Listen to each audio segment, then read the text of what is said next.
In this evaluation, we're going to look at the Simmons Mako. These are a popular head. This concave design really confounds a lot of people in the sharpening, but I can tell you right now, this edge comes from the factory sharp. I talked to Dave at Simmons. He's a guy who cares about edges. He's not like so many broadhead companies are a conglomerate. They own several brands.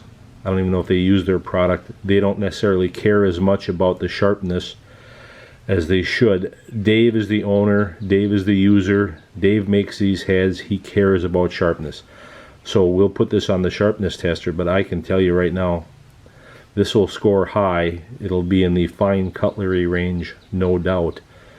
So we're going to go through the microscope, looking at the edge. We'll test it on the sharpness tester, the bleeder as well, and then we're going to sharpen it up. In this case, we're going to pair it with the type C guide, which is adjustable from 40 all the way down to 19. I believe it's 40, 35, 25, 22, 19.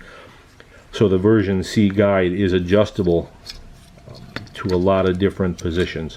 So we're going to check out the befores, and then we're going to do the afters after sharpening.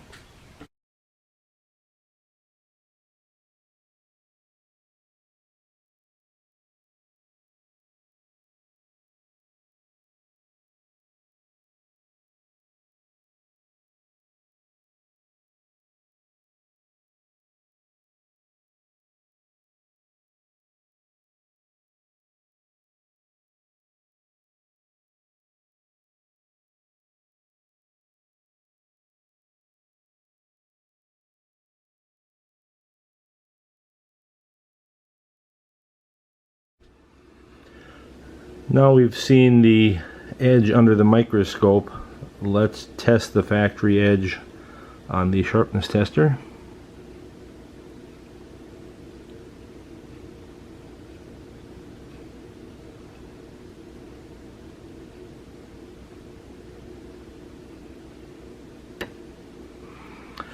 That's not bad. That's in the range of high-end cutlery. So they produce a pretty good edge from the factory.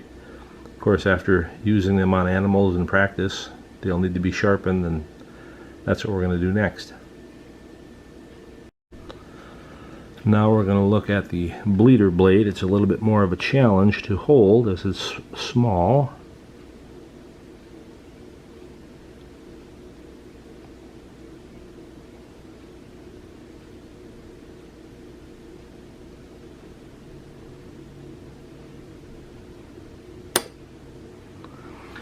$2.95.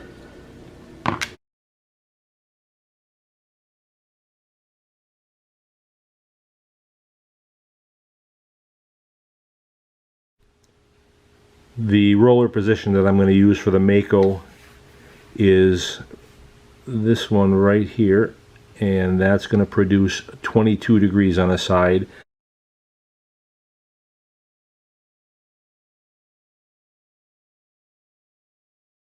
So I'm going to try to get in here real close.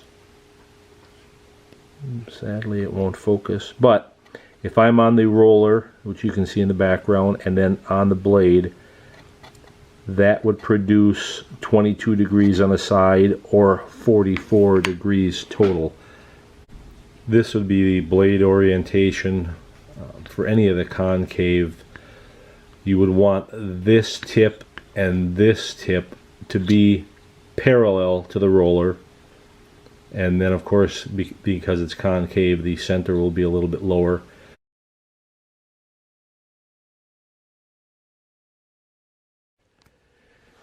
If you want to use both hands on the sharpening media, and it doesn't take two hands, you're not applying that much pressure, so I prefer to have the guide in one hand and the sharpening media in the other. But if you're the sort that wants to have the guide held and you have both hands on the media, you can clamp the version C in one clamp and then hold that clamp in place.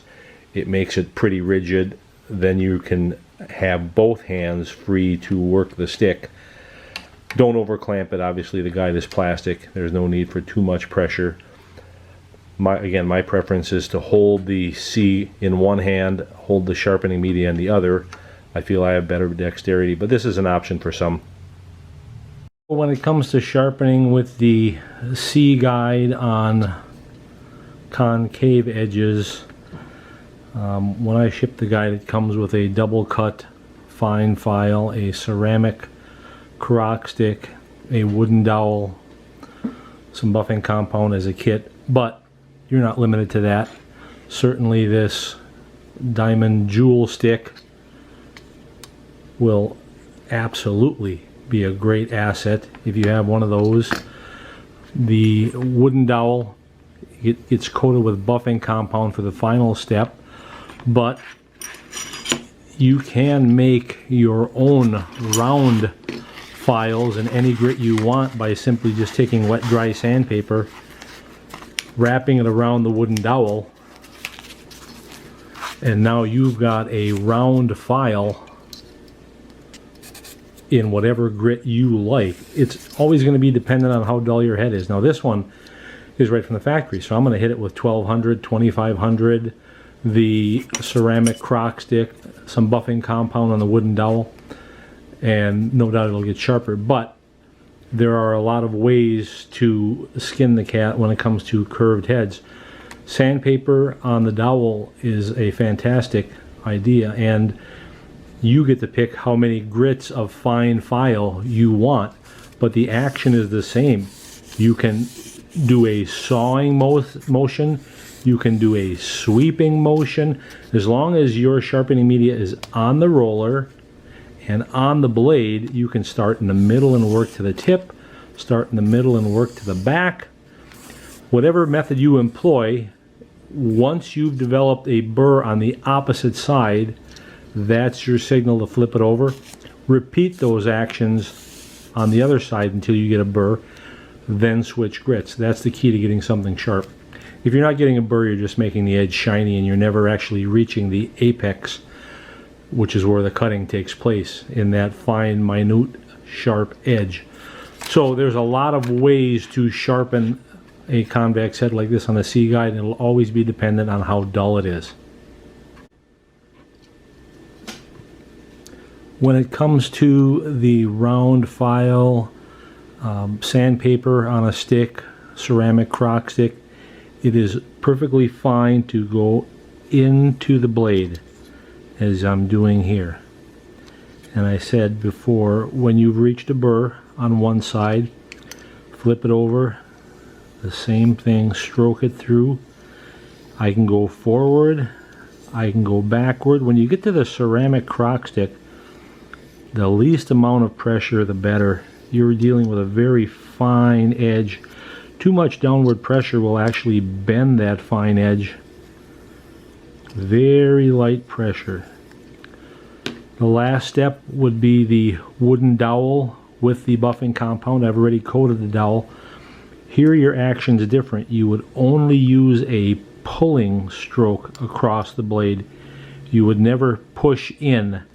You'll cut the wooden dowel, you will scrape the buffing compound off, so always use a pulling stroke away from the cutting edge. And as you can see, the dowel starting to get black, it's eroding the metal. So we'll finish this up and then we'll check it on the sharpness tester. Here I've repositioned the blade so that I can tackle the tanto tip. I've made the edge of the tanto tip parallel to the roller, but the action is the same. Put it on the roller, and because the tanto tip is very small, it takes very little distance to travel to get the tanto tip sharp. It's a very short tip. When I get one side done, it's the same action. Again, I'm just dealing with the tanto. You can do that with all the grits. Finish with ceramic crock stick, buffing compound, whatever your choice is. But that is how you would do the tanto tip. So we're going to get ready to put this on the sharpness tester and see how it does. As for sharpening the bleeders, this would be the blade position. You want the blade edge parallel to the roller. I've kept it in the same position. You can go higher, you can certainly go lower, you can slide the blade out a little bit, in a little bit. All of those will have a little bit of a effect on the angle, but I'm going to use the same method. I'm going to keep the stick on the roller and just stroke across the edge. Doesn't matter if it's sandpaper on a stick, the ceramic crock stick, if it's really bad, the file. When you have achieved a burr that you can feel, flip it over. The angle will be the same. And it's the same process. Go across the edge until you've achieved a burr. When you have a burr on one side, flip it over, get rid of that burr, then go to the next finer grit. But that is the bleeder blade. When this is done, I loosen the screw, turn it around, sharpen the other bleeder.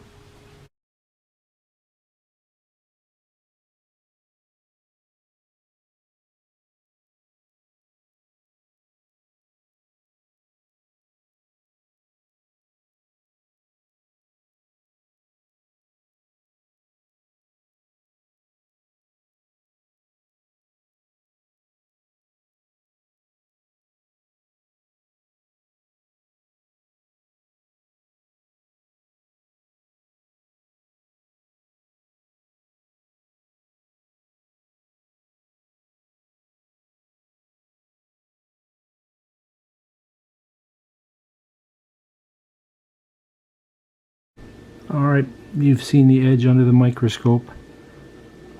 The sharpness tester will give us a reading of just how sharp it is.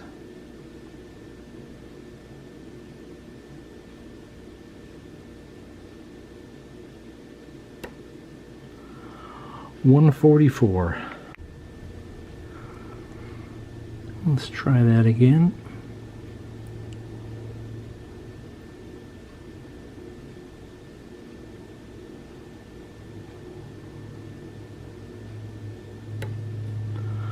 .147. So the Type C guide got it considerably sharper than it came from the factory. You're going to own the sharpness after you've taken an animal, but the real key here is that we got it sharper than a razor blade.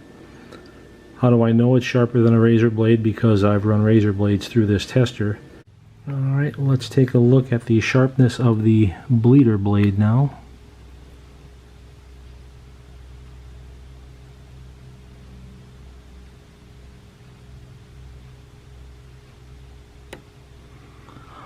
.124.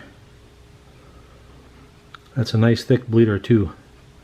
Dave makes a very thick bleeder blade. They're not real big, but they are thick, and I think they'll stand up well. Anyway, we got that sharper than factory and sharper than a razor blade as well.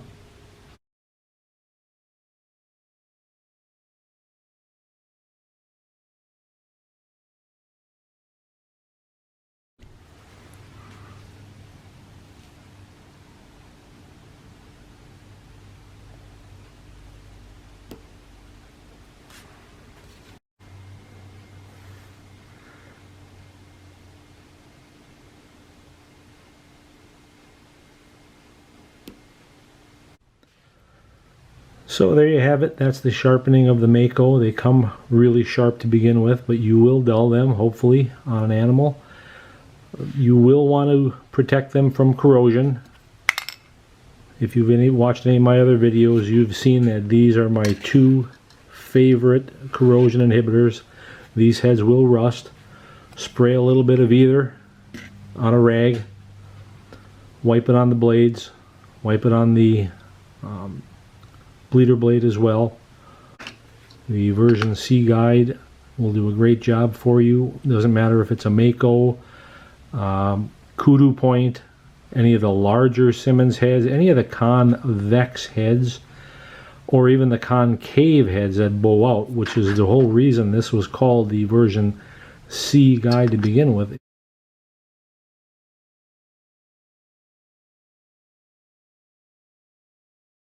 It does convex and concave heads. So thanks for watching.